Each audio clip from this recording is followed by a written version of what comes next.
شوال کی 15 تاریخ اور ہفتے کا دن تھا۔ حضرت حمزہ رضی اللہ عنہ میدانی جنگ میں اپنی شجاعت و بہادری کے جوہر دکھا رہے تھے۔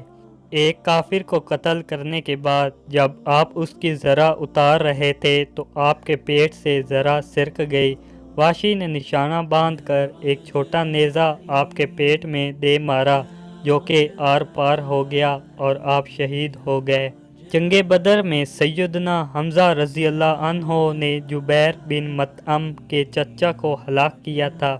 وحشی جبیر کا غلام تھا۔ جبیر نے اس سے کہا تھا کہ اگر تم میرے چچا کے عوض محمد صلی اللہ علیہ وآلہ وسلم کے چچا کو قتل کر دو تو تم میری طرف سے آزاد ہو۔ اسی لالچ میں وحشی نے حضرت حمزہ کو شہید کر دیا۔ اللہ کی شان جس نے حبشی وحشی کو اسلام لانے کی توفیق دے دی۔ حضرت حمزہ کو شہید کرنے کے بعد کافروں نے آپ کا پیٹ چاک کیا اور کلیجہ نکال لیا گیا۔ ابو سفیان کی بیوی ہند نے کلیجہ کو چبایا، نگلنے کی کوشش کی لیکن نگل نہ سکی، پھر اسے تھوک دیا۔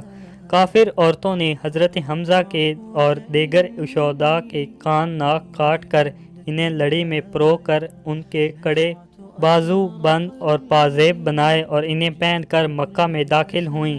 بعد میں ہند اور ان کے شوہر ابو سفیان دونوں نے اسلام قبول کر لیا تھا۔